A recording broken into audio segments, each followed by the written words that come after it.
Welcome back to the 27. Another patch dropped today as Ryza continues to be active, updating the game almost at a weekly basis now. We're at version 1.1.1.3 officially. Not that big of a download, but some changes worth mentioning nonetheless, specifically for this channel. So let's get into it, shall we? All right, so for UI HUD, it looks like they fixed current lap times being hidden in live sessions. I think I've noticed that. I thought it was my settings. That's good to know. I'd really like to see some progress with UI and HUD. And I don't mean minor tweaks. I know for a fact that entire leagues are being frustrated with setting up multiplayer servers. This simply needs to be addressed. It's the leagues that are keeping this game going until the sim racing community at large wakes up. Um, I was watching a Gamer Muscle video about ACC the other day, and it looks so it's nice. It looks great. It's just boring. He was driving with one hand. But they have like more people online than any other game combined right now, excluding iRacing probably. But all right, moving ahead.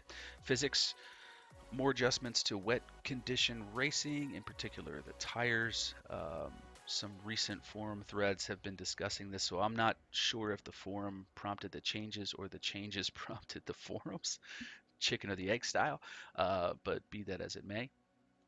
This is interesting. They disabled legacy manifold pressure function. Um, Anytime I see the word legacy, I take that to mean like Project Cars 2 madness stuff that they kind of copy pasted. Well, they're going back to the AMS1 based throttle mapping. I've never played AMS1. I guess that'll make those AMS1 stalwarts happy.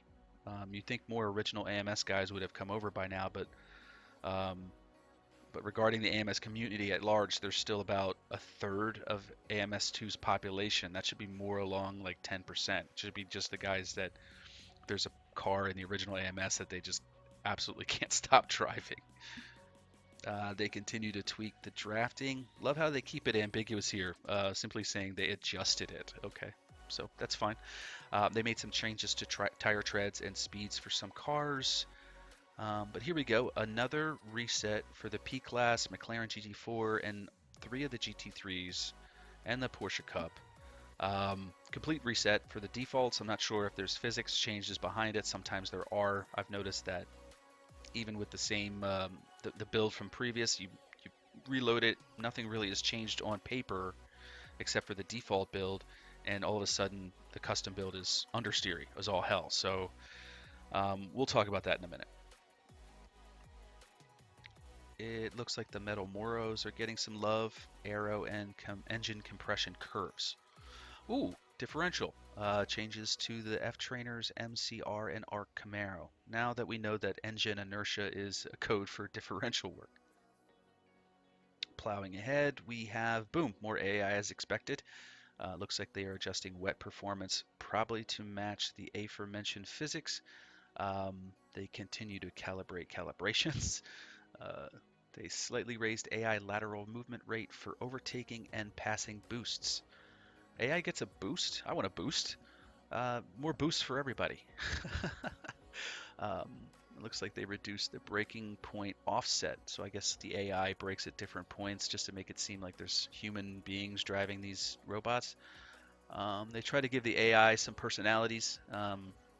Single player racing is all about the immersion anyway. Speaking of AI, if you've ever played a single player race and you see a guy named Renato Simeone, he's the best. Perfect breakpoints, perfect lines, inhuman acceleration. The only thing that can contain him is the game itself, and he's going to get faster because they just increased the range of performance between the AI. So if there's any other actual Rise of staff names programmed as AI drivers, I guess if they're on the slower end of things, um, that's not good. They better start getting their TPS reports in on time. Just saying.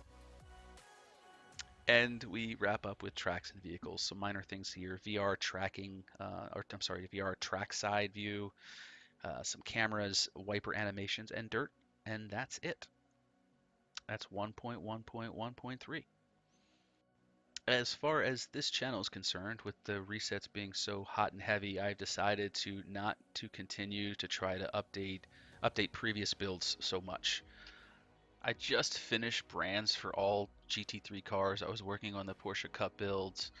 Prior to that, I finished QCing I'd say about 15 builds before the previous reset. So I'm going to take a break and concentrate on upcoming builds and perhaps revisit the most recent ones at some point, working backwards. I have to say though, all of the builds, even the earliest ones, the suspensions are generally balanced. Cambering and pressures should be very close. Perfecting them is the question, but the setup tutorials should really help you guys get them to where they need to be quickly. For example, recently the adjustments made the builds a little bit more understeery, but you can fix that. I have my advanced setup tutorial coming out tomorrow, and it's really going to help you. I hope, at least. AMS2, baby. Let's go. Thanks for watching, guys. Take care.